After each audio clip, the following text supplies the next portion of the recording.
Hello students, good morning. I am your Sasikant sir. You all are most welcome in my YouTube channel AECC tutorial.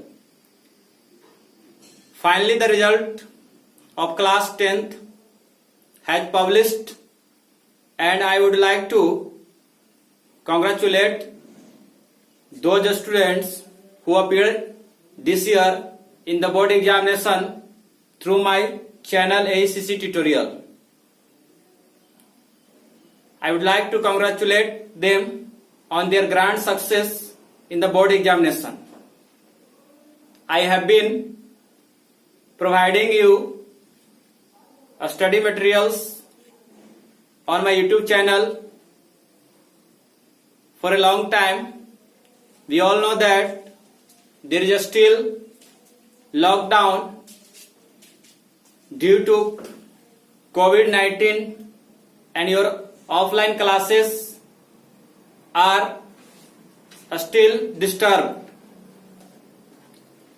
I would like to request you to stay at home and be safe and try to study whatever provided on YouTube channel by me.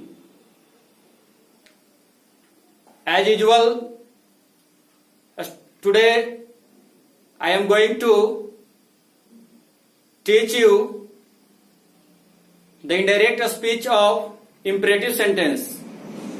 In the previous video, I have taught you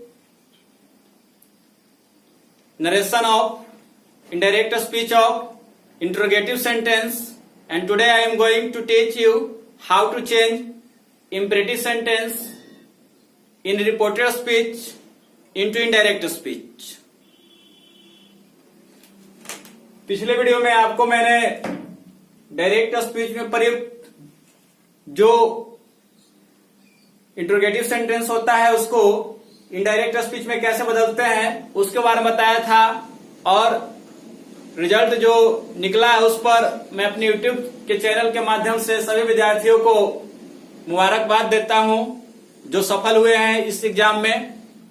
आज मैं आपको narration में imperative sentence के कैसे change करते हैं direct speech में उसे बताने जा रहा हूं। जैसे रिपोर्टेड स्पीच में दिया रहेगा इंपरेटिव सेंटेंस, तो उसको इनडायरेक्ट स्पीच में कैसे बदलना है इसे सिखलाऊंगा।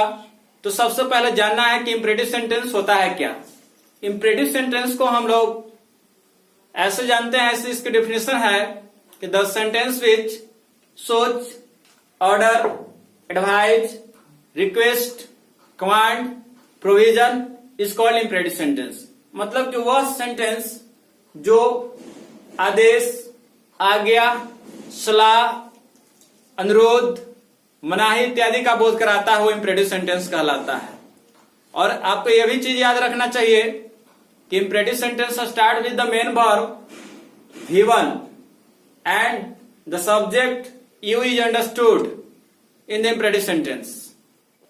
इसमें जो सब्जेक्ट होता है यू वो छुपा हुआ रहता है। याद रखना है कि इंपरेटिव सेंटेंस में सब्जेक्ट जो यू दिया रहता है वो छुपा हुआ रहता है। मेन वर्ब से शुरू होगा इंपरेटिव सेंटेंस, ऑब्जेक्ट रहेगा, अदर वर्ड रहेगा, लेकिन सब्जेक्ट जो यू है अंडरस्टूड रहता है। याद रखना है सब्जेक्ट यू अंडरस्टूड रहता है, छुपा हुआ रहता है, उसमें सब्जेक्ट यू छुपा हुआ रहता है। तो देखिए दिया रहेगा रिपोर्टेड स्पीच के अंदर इंपरेटिव सेंटेंस, तो उसको इनडायरेक्ट स्पीच में कैसे चेंज करना है। तो सबसे पहले पहला रूल यहां पर बता रहा हूं कि रिपोर्टेड स्पीच में इंपरेटिव सेंटेंस का प्रयोग होगा तो उसे इनडायरेक्ट स्पीच में कुछ नियम जो है उस नियम का प्रयोग करके हम चेंज करेंगे। तो सबसे पहले आपको याद रखना चाहिए कि जो रिपोर्टिंग वर्ब है, रिपोर्टिंग वर्ब समझते होंगे आप, से, सेज, सेड। जो रिपोर्टिंग वर्ब है से, सेज, सेड, उसको क्या करना है कि सेंटेंस के अर्थ के अनुसार उसको हम order, advise, request, tell, command, वार ये सब में बदल देंगे। अब सोच रहे होंगे कि ऑर्डर, तो ऑर्डर का 3 फॉर्म होता है, ऑर्डर, ऑर्डर्स, ऑर्डर्ड हो जाएगा। उसी तरह से एडवाइज का भी है, एडवाइज, एडवाइजेज, एडवाइज में बदल देंगे। रिक्वेस्ट है, इसका भी चलेगा, जैसा वर्ब का रूप रहेगा, प्रेजेंट में रहेगा कि पास्ट में रहेगा, उसके अनुसार इसको भी बदल देंगे। टेल कमांड है, इसको भी बदल दिया जाएगा। तो यहाँ नोट में मैंने लिख दिया है कि वर्ब का जो फॉर्म है वो टेंस के अनुसार चेंज हो जाएगा। मतलब कि सेड दिया रहेगा तो उसको टोल्ड या ऑर्डरेड या रिक्वेस्टेड या कमांडेड या एडवाइज में बदल देंगे। से रहेगा दिया हुआ तो उसको हम सिर्फ एडवाइज में ही बदलेंगे, कमांड में ही बदलेंगे, टेल में ही बदलेंगे। दूसरा है कि इन्वर्टेड जो कॉमा रहेगा को उसको हटा देना। इन्वर्टेड कॉमा जो दिया रहेगा उसको हटाकर वहां पर हम टू लगाएंगे। इन्वर्टेड कॉमा को हटाकर टू का प्रयोग करना है, और जब टू आएगा तो उसके बाद इंपरेटिव सेंटेंस में जो है मेन वर्ब का पहला रूप हो जाएगा। मतलब कि टू प्लस V1 का प्रयोग हो जाएगा, टू प्लस V1 का प्रयोग हो जाएगा। उसके बाद बताया जा रहा है कि इन्वर्टेड कॉमा के अंदर, जो इन्वर्टेड कॉमा के अंदर संबोधन के रूप में किसी नाउन का प्रयोग हो गया, जो संबोधन के रूप में कोई नाउन ले रहा हो, तो उस नाउन को क्या करना है कि इनडायरेक्ट स्पीच में बदलेंगे तो रिपोर्टिंग वर्ब के ऑब्जेक्ट बना देना। मतलब कि डायरेक्ट में बदलिएगा तो उसी रिपोर्टिंग वर्ब को क्या बना देंगे, ऑब्जेक्ट में बदल देना है। और साथ साथ कह रहा है कि जो प्लीज है, काइंडली है, सर या मैडम का प्रयोग होता है इंपरेटिव सेंटेंस में। प्लीज, काइंडली, सर, मैडम जो इंपरेटिव सेंटेंस से शुरू होता है तो उसको क्या कर देना है, हटा देना है, और उसके स्थान पर जरूरत के अनुसार उसके स्थान पर हम रेस्पेक्टफुली का प्रयोग करेंगे, रेस्पेक्टफुली का प्रयोग करेंगे। उसके बाद जो रूल नंबर 5 है, उसके बाद रूल नंबर 5 है तो जरूरत के मुताबिक हम क्या करेंगे, जनरल रूल्स का पालन करेंगे, जनरल रूल्स का पालन करेंगे। तो देखिए एक बार फिर से पहले समझा दे रहा हूं रूल को। क्या करना है कि सबसे पहले जो रिपोर्टिंग वर्ब है, इंपरेटिव सेंटेंस अगर प्रयोग होता है तो उसको सेंटेंस को पढ़ने के अनुसार, जैसे हम कह देंगे स्टैंड अप, तो स्टैंड अप से क्या होता है, जैसे टीचर किसी स्टूडेंट को कहता है स्टैंड अप तो ऑर्डर दे रहा है, तो इसी तरह से सेंटेंस को पढ़कर उसके अनुसार क्या करना है कि रिपोर्टिंग वर्ब को order, advise, request, tell, command, verb, ये सब में क्या करना है, अर्थ के अनुसार ही बदलना है। उसके बाद जो है इन्वर्टेड कॉमा हटाकर टू का प्रयोग करना है। टू जब आ जाएगा तो इंपरेटिव सेंटेंस का मेन वर्ब है वो टू प्लस V1 में हो जाएगा। और उसके बाद आपको क्या करना है कि संबोधन के रूप में जो कोई रिपोर्टेड स्पीच में नाउन आया हो तो उसको हम रिपोर्टिंग वर्ब का ऑब्जेक्ट बना लेंगे। फिर कह रहा है कि जिसमें प्लीज, काइंडली, सर, मैडम लगा रहता है तो उसको हटा देना। इनडायरेक्ट स्पीच में लिखेंगे नहीं, बल्कि उसके स्थान पर हम रेस्पेक्टफुली का प्रयोग कर सकते हैं। और लास्ट में जो है, जो 5th रूल है, जनरल रूल्स, जिसमें change of person, change of tense, change of other parts of speech होता है, उसका प्रयोग करेंगे। तो चलिए एग्जाम्पल की ओर चलते हैं, उसके बाद बनाएंगे। तो देखिए हमने यहाँ पर कुछ एग्जाम्पल्स लिखा है। आपको पता होगा कि इंपरेटिव सेंटेंस जो है मेन वर्ब से शुरू होता है या उसमें सर, प्लीज, मैडम ये सब काइंडली लगा रहता है, तो उससे अलग अलग रिक्वेस्ट का बोध होता है। तो ध्यान देना है कि लिखा हुआ कि ही सेड टू मोहन, उसने मोहन से कहा सिट डाउन, बैठ जाओ।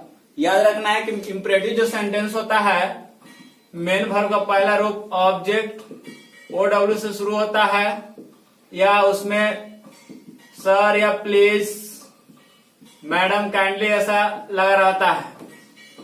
उसके बाद मेन वर्ब प्लस ऑब्जेक्ट आता है, इस तरह से आता है, दिया रहता है। अब यहां पर क्या करना है, इनडायरेक्ट स्पीच में बदलेंगे। तो हमने आपको बताया था कि सेंटेंस के अर्थ के अनुसार ही ऑर्डर, एडवाइज, रिक्वेस्ट, कमांड, इस तरह से प्रोविजन, ये सब बदलना है। तो ध्यान रखें यहाँ पर कि वह है जो मोहन से कहता है।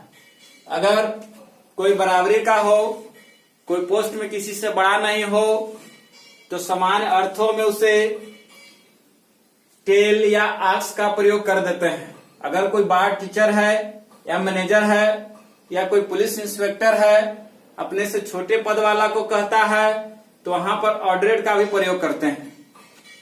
अगर प्लीज काइंडली लगा रहता है तो वहां पर रिक्वेस्ट का प्रयोग करते हैं।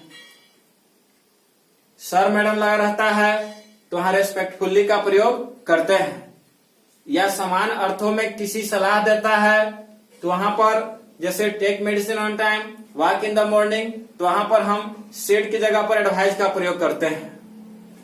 तो ध्यान दीजिए यहां पर मोहन से कह रहा है तो ही क्या आ जाएगा, टोल्ड कह सकते हैं। यहां पर टोल्ड मोहन।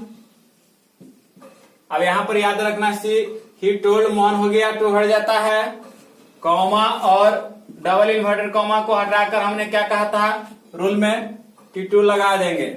और उसके बाद क्रिया का पहला रूप, तो सीट तो फर्स्ट ही फॉर्म है वर्ब का, तो हो जाएगा he told Mohan to sit down. ये बन गया he told Mohan to sit down. यहां पर टोल्ड की जगह पर आस्क्ड का भी प्रयोग कर सकते हैं। आस्क्ड देखिए दो तरह से होता है, डायरेक्ट क्वेश्चन और इनडायरेक्ट क्वेश्चन। तो याद रखिएगा कि एक जो है किसी चीज को हम जानते हैं और उससे पूछते हैं तो क्या हो गया, वो डायरेक्ट हो गया, और जो हम नहीं किसी चीज को जानते हैं पूछते हैं तो इनडायरेक्ट हो गया। तो याद रखिए तो he told Mohan to sit down या he asked Mohan to sit down हो गया, याद रखना है। फिर दूसरा है इनडायरेक्ट स्पीच में बदलने के लिए, the teacher said to the students keep quiet. कह रहा है कि शिक्षक ने विद्यार्थियों से कहा शांत रहो। कीप क्वाइट मतलब चुप रहना या शांत रहने के लिए कहा। तो यहाँ पर जान रहा है शिक्षक कि विद्यार्थी जो है शोरगुल कर रहा है, तो यहाँ पर हम क्या कहेंगे, कहने के सेंस में लगा देंगे the teacher asked. The teacher asked, said है तो आस्क्ड में बदल जाएगा, द स्टूडेंट्स हो जाएगा। अब यहां पर क्या करना है, टू लगा देना है, to keep quiet. The teacher asked the students to keep quite.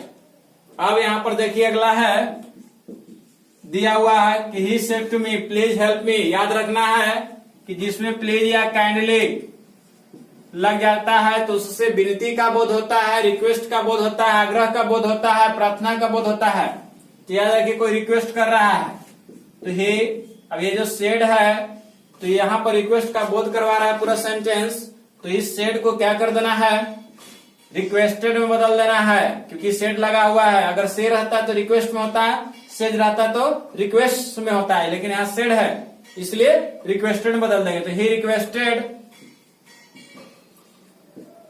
Me, he requested मी। आप प्लीज काइंडली तो हट जाएगा यहाँ पर, उसके लिए तो हमने लगा दिया रिक्वेस्टेड, तो यहाँ पर जोड़ देंगे टू हेल्प। अब यहाँ पर मी है तो फर्स्ट पर्सन के अनुसार आ जाएगा, तो क्या हो जाएगा यहाँ पर हिम। तो he requested me to help him. ध्यान देना है, फिर से बता रहा हूं कि ही है यहाँ पर, said to me please help me. तो ये पूरा जो सेंटेंस के अर्थ के अनुसार ही रिपोर्टिंग वर्ब चेंज होता है। तो देखिए ना यहाँ पर ही रिक्वेस्टेड लिखा हुआ है, क्यों लिखा हमने, क्योंकि प्लीज लगा हुआ है। प्लीज से क्या अर्थ होता है, रिक्वेस्ट का बोध होता है, इसीलिए हमने रिपोर्टिंग वर्ब को रिक्वेस्टेड में बदल दिया। तो he requested me to help him हो गया। अगला सेंटेंस देखिए, लिखा हुआ है the doctor said walk in the morning. चिकित्सक ने कहा सुबह में टहलो। देखिए इंपरेटिव सेंटेंस में सब्जेक्ट यू छुपा हुआ रहता है। याद रखना कि इंपरेटिव सेंटेंस मेन वर्ब से शुरू होता है और उसमें सब्जेक्ट यू छुपा हुआ रहता है।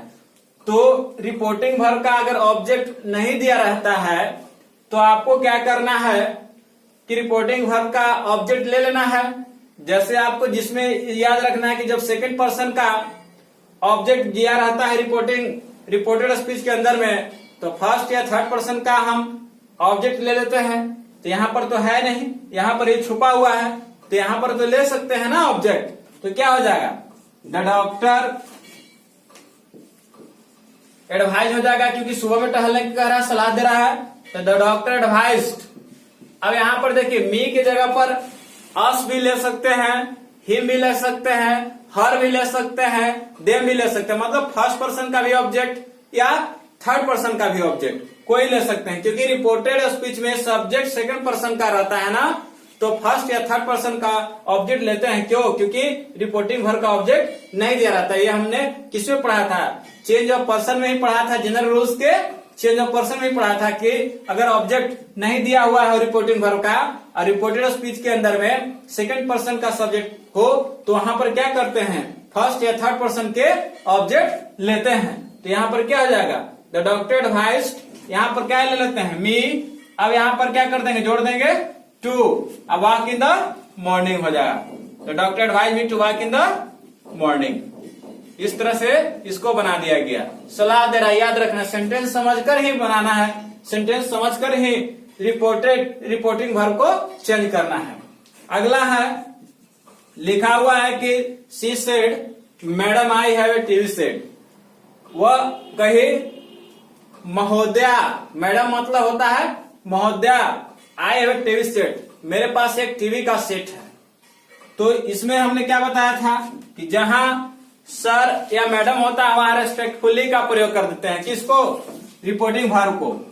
तो क्या हो जाएगा? सी, मैडम आ गया इसलिए हम इसको रिपोर्टिंग वर्ब को क्या करेंगे?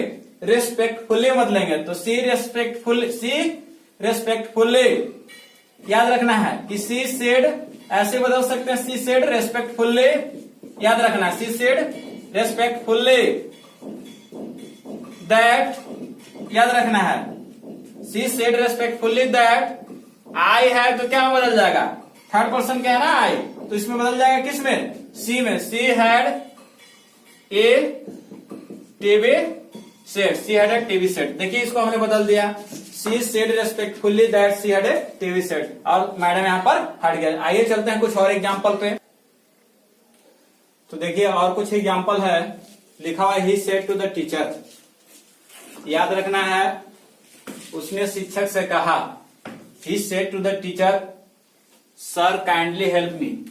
सर, सर का मतलब होता है महोदय, काइंडली भी लगा हुआ है कि कृपया करके मेरी सहायता करें, विनती कर रहा है कि महोदय कृपया करके मेरी सहायता करें, उसने कहा। तो याद रखना है कि सर भी लगा हुआ है, काइंडली भी लगा हुआ है। तो सर के जगह पर रेस्पेक्टफुली भी आएगा और काइंडली के जगह पर आपको रिक्वेस्टेड भी लगाना है। तो देखिए कैसे इसको हम इनडायरेक्ट स्पीच में बनाएंगे। तो सबसे पहले क्या होगा? ही, अब याद रखना है रिक्वेस्टेड, सेड की जगह पर क्या कर देना है? Requested. He requested the teacher. याद रखना हम क्यों ऐसे लिख रहे हैं, क्योंकि हमको ये भी देखना है काइंडली भी लगा हुआ है। तो काइंडली लगा हुआ तो रिपोर्टिंग वर्ब रिक्वेस्टेड में बदल जाएगा। तो ही रिक्वेस्टेड द टीचर।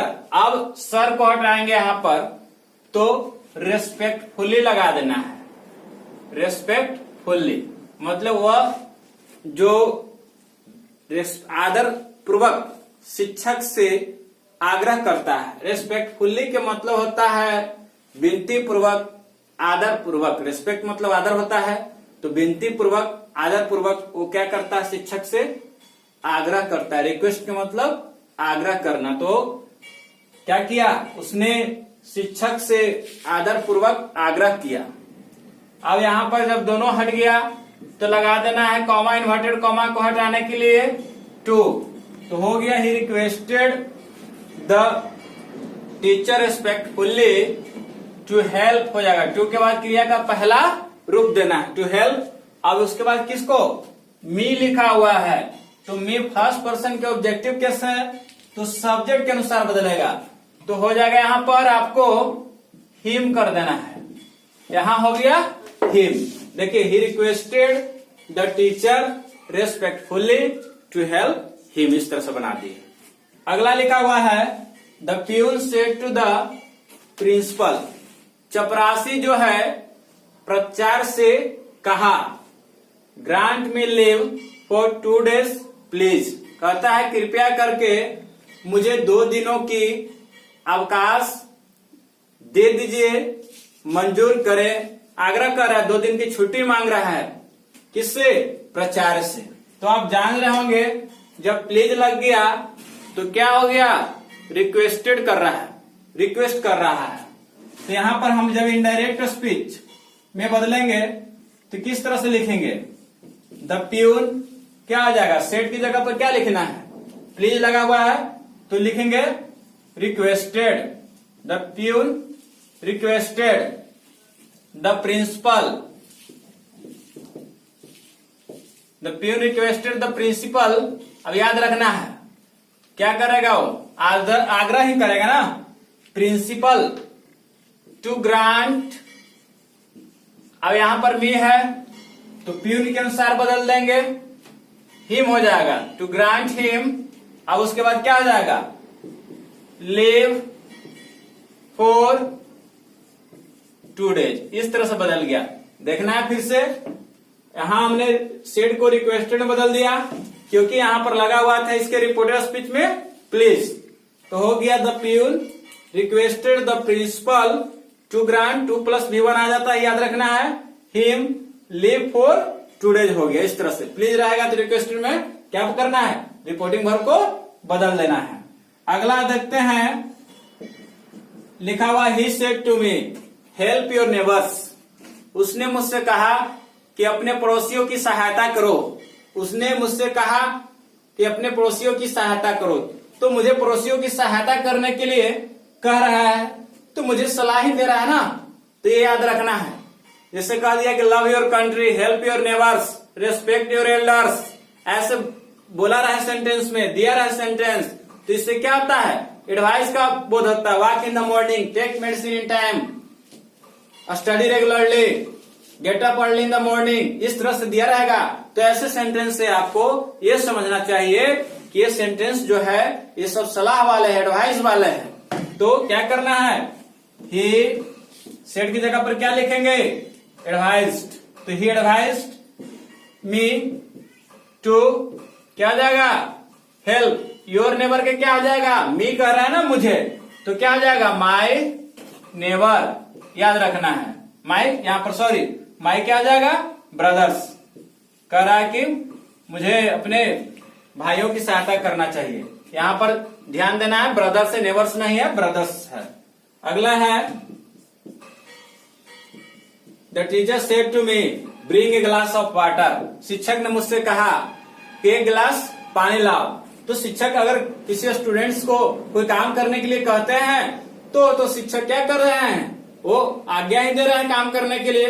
तो ऐसे सेंस में क्या करेंगे? रिपोर्टिंग वर्ब को हम ऑर्डर में बदल देंगे। तो क्या हो जाएगा? द टीचर, यहां पर सेड है तो क्या हो जाएगा? ऑर्डरेड हो जाएगा।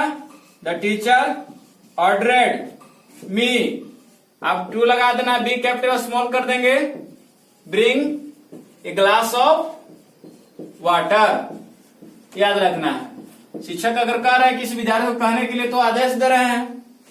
अब अगला नेक्स्ट है कि my father said to me, मेरे पिताजी ने मुझसे कहा, क्लोज द विंडोज, खिड़कियों को बंद कर दो।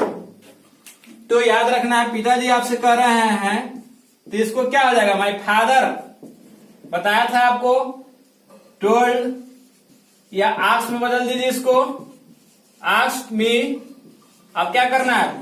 पूरा लिख देना टू लगाकर, टू क्लोज द विंडोज। मेरे पिताजी ने मुझसे खिड़कियों को बंद करने के लिए कहा। तो हो गया माई फादर टोल्ड या आस्क का भी प्रयोग कर सकते हैं हमें, टू क्लोज द विंडोज। तो इस तरह से आप इसको थोड़ा सा देख लेना है। आपको लिखना चाहते हैं तो लिख ले, या नोट करना है तो नोट कर ले इसको, है ना। अब हम आपको बताने वाले हैं कि अगर इंपरेटिव सेंटेंस में नेगेटिव दिया रहेगा, इंपरेटिव नेगेटिव हो तो उसको कैसे बदलेंगे। अगर कोई रिपोर्टेड स्पीच के अंदर में नेगेटिव इंपरेटिव आ जाए, ये जितना ही भी दिया हुआ था तो अफर्मेटिव इंपरेटिव था, अब नेगेटिव आ जाए, जैसे don't play in the sun, don't disturb me, don't go in the rain, या कह देगा कि डोंट मेक ए नॉइज, इस तरह से दिया रहेगा। तो ऐसे चीज को कैसे बदलना है ये आपको बताने जा रहे हैं। तो चलिए आते हैं, हम लोग देखते हैं। आप नोट कर लिए होंगे इसको, तो देखते हैं। तो देखिए अभी हम आपको बता रहे थे कि इंपरेटिव नेगेटिव दिया रहेगा तो कैसे उसको इनडायरेक्ट स्पीच में बदलना है।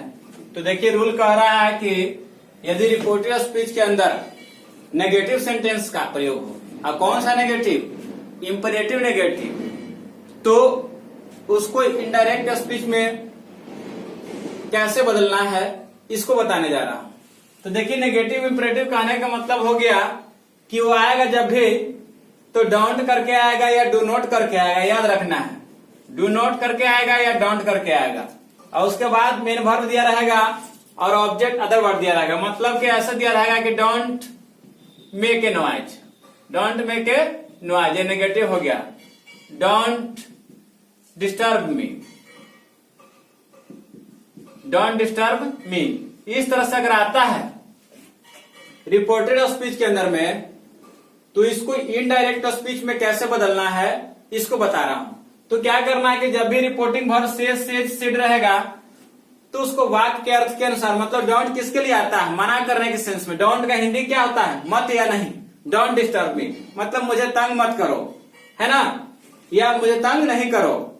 डोंट मेक ए नॉइज, हल्ला मत करो या हल्ला नहीं करो, मतलब माना कर रहा है। तो माना करना ही सेंस देना है उसको, तो उसके लिए हमें क्या करना है, टेल या टेल्स टोल्ड में बदल देना है। सेज को टेल या टेल्स टोल्ड में बदलेंगे, या फॉरबिड्स या फॉरबिड में बदल देना। फॉरबिड के मतलब ही होता है मना करना, याद रखना। इसका मतलब ही क्या होता है, मना ही करना होता है।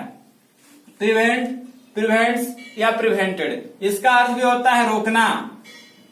प्रिवेंट का अर्थ भी होता है रोकना, किसी चीज को करने से रोकना के सेंस में होता है। तो इसमें बदल देंगे। अब याद रखना है कि जब टेल या टेल्स या टोल्ड का प्रयोग करेंगे तो कॉमा, जो डबल इन्वर्टेड कॉमा दिया रहता है उसको हटा देना है, साथ साथ में डोंट भी दिया रहेगा उसको भी हटा देना है, और उसके जगह पर नोट 2 प्लस V1 का प्रयोग कर देना है। नोट 2 प्लस V1 का प्रयोग करेंगे। जब डोंट को हटाएंगे, कॉमा को हटाएंगे, डबल इन्वर्टेड कॉमा को हटा देंगे, तो उस प्लस V1 का प्रयोग कर लेना है। अगर प्रिवेंट से लिखते हैं या प्रिवेंट से या प्रिवेंटेड का आप प्रयोग करते हैं, तो याद रखना है कि प्रिवेंट या प्रिवेंटेड के बाद ऑब्जेक्ट देंगे और उसके बाद फ्रॉम प्रीपोजिशन आएगा। ऑब्जेक्ट के बाद क्या आएगा, फ्रॉम प्रीपोजिशन। और जहां पर 2 प्लस V1 लेते थे वहां पर आपको V1 को क्या कर देना है, V4 में बदल देना है, और डोंट है, कॉमा है, डबल इन्वर्टेड कॉमा है, सारा को हटा देना है। याद रखना है कि जब टेल टेल्स टोल्ड लेंगे तो कॉमा, डबल इन्वर्टेड कॉमा और डोंट को हटाकर नोट 2 का प्रयोग करेंगे, और जब फॉरबिड लेंगे तो कॉमा और डोंट को हटाकर 2 प्लस V1 का प्रयोग करेंगे। जब प्रिवेंट्स प्रिवेंटेड लेंगे तब वहां पर हम ऑब्जेक्ट के बाद फ्रॉम प्रीपोजिशन लेंगे, और जो V1 लेते थे वहां पर V4 लेंगे। और उसके बाद कह रहा है दूसरा रूल, कॉमा तथा इन्वर्टेड कॉमा को हटा देते हैं वहां पर से। नेगेटिव डोंट जो लिखा रहता है उसको भी हटा देना है। जनरल रूल्स का पालन करना, जनरल रूल्स दिया रहेगा उसको भी पालन करेंगे, और डोंट जो दिया रहेगा और कॉमा जो है और डबल इन्वर्टेड कॉमा है उसको भी हटा देंगे। तो चलिए आते हैं हम लोग देखते हैं, कुछ एग्जाम्पल लेते हैं उसके बाद। तो देखिए एग्जाम्पल यहाँ पर दिए हैं 2। एक है he said to Ram don't open the door, और एक एग्जाम्पल ये है कि my father said to me don't play in the sun. अब इसको हम 3 तरह से बताएंगे। टेल्स टोल्ड वाला पर बताएंगे, फॉरवर्ड वाला पर बताएंगे, प्रिवेंटेड वाला पर बताएंगे। और इतना ही से आप सीख जाइएगा नेगेटिव को चेंज करने के लिए। तो सबसे पहले ध्यान देना है कि सेंटेंस को पढ़कर समझना है कि सेंटेंस क्या कह रहा है। ही सेड टू राम, उसने राम से कहा, डोंट ओपन द डोर, दरवाजा को मत खोलो। ओपन का अर्थ होता है खोलना। वह राम से कहा कि दरवाजा मत खोलो, मतलब कि दरवाजा को खोलने से मना कर रहा है। वह राम से कह रहा है कि दरवाजा मत खोलो, मतलब कि वो मना कर रहा है दरवाजा खोलने के लिए। नेगेटिव है क्योंकि डोंट लगा हुआ है, नेगेटिव इंपरेटिव है। अब इसको हम बनाएंगे सबसे पहले, तो सेड है तो यहां पर क्या हो जाएगा, टोल्ड, तो हो जाएगा ही टोल्ड। क्या हो जाएगा, राम। आपको हम बताए थे रूल में कि कॉमा, डबल इन्वर्टेड कॉमा और डोंट के जगह पर हटा देते हैं सबको, तो यहां पर क्या हो जाता है, नोट 2 लेते हैं। जब जब टेल्स टोल्ड वाला लिखते हैं तो वहां पर नोट टू ले लेते हैं, कॉमा डबल इन्वर्टेड कॉमा और डाउन को हटाकर ले लेंगे नोट टू, तो हो जाएगा he told Ram not to open, हो जाएगा not to open the door. इस तरह से हो गया, हटा दिया, अर्थ भी वही निकल रहा है, डाउन को भी हटा दिए, कॉमा डबल इन्वर्टेड कॉमा को भी हटा दिया गया यहां पर, लेकिन अर्थ वही निकल रहा है। अब एक और तरह से बनाना है, तो ही फॉर बेड हो जाएगा, पास्ट में है ना सेड, तो हो जाएगा ही फॉरवर्ड राम। अब इसमें क्या कहा था आपको हमने फॉरवर्ड वाला में कि टू लेना है, क्योंकि फॉरवर्ड का अर्थ ही होता है मना करना है, खुद अपने आप में फॉरवर्ड क्या है, नेगेटिव वर्ड है, तो he forward Ram to open the door. ये फॉरवर्ड अपने आप में है, कॉमा और डबल इन्वर्टेड कॉमा के साथ साथ डोंट को भी हटा देना है फॉरवर्ड जब लिखेंगे, तो यहां पर कोई नोट टू लेना नहीं है, क्योंकि ये नेगेटिव वर्ड पहले ही हमने ले लिया है। अब एक और तरह से बनाना है ही, अब यहां पर प्रिवेंट वाला आपको बताया था हमने, तो लिखेंगे ही प्रिवेंटेड। अब किसको रोका, ऑब्जेक्ट देना है ना राम को, तो ही प्रिवेंटेड राम। अब यहां पर क्या लेना है, फ्रॉम प्रीपोजिशन आपको बताया था लेने के लिए, कब प्रिवेंटेड वर्ब लगाएंगे और उसके बाद ऑब्जेक्ट देंगे, ऑब्जेक्ट के बाद देने के लिए, तो फ्रॉम हो गया।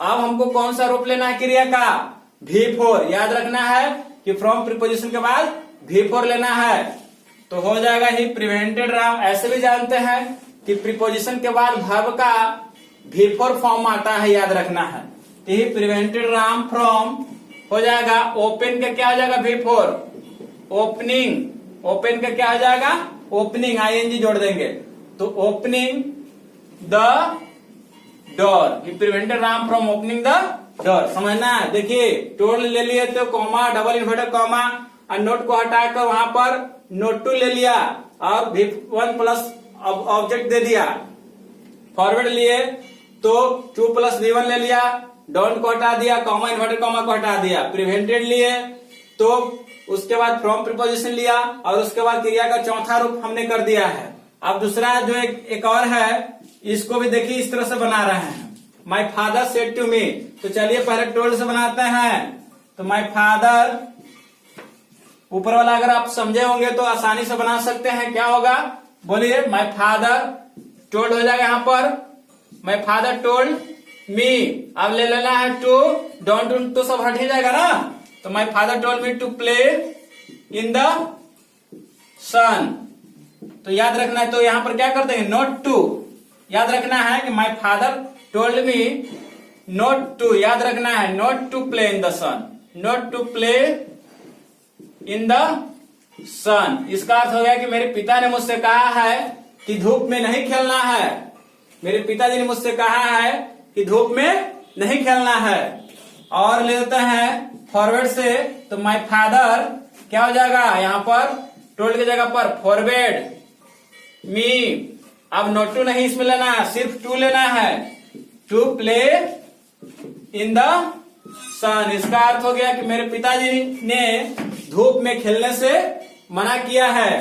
और बना लेते हैं, तो हो जाएगा माई फादर, क्या लिखेंगे प्रिवेंटेड से, प्रिवेंटेड मी, उसके बाद क्या लेना है V4 फ्रॉम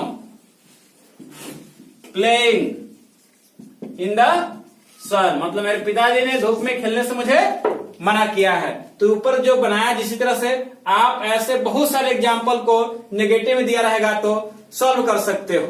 तो आप थोड़ा सा नोट करना चाहते हो तो इसको नोट कर लो, और मैं कहूंगा कि आप ज्यादा से ज्यादा ऐसे बनाएं और कोशिश करें कि पूरा एग्जाम्पल जो दिया गया है उसको बढ़िया से देखना है। पूरा वीडियो जो बताया हमने इसमें बनाया सारा नेगेटिव और इंपरेटिव सेंटेंस, अफर्मेटिव इंपरेटिव और नेगेटिव इंपरेटिव दोनों को पूरा ध्यान पूर्वक देखना है, और उसके बाद आपका बुक में जो दिया रहता है एक्सरसाइज सॉल्व करना है, बहुत ही आसानी से बन जाएगा।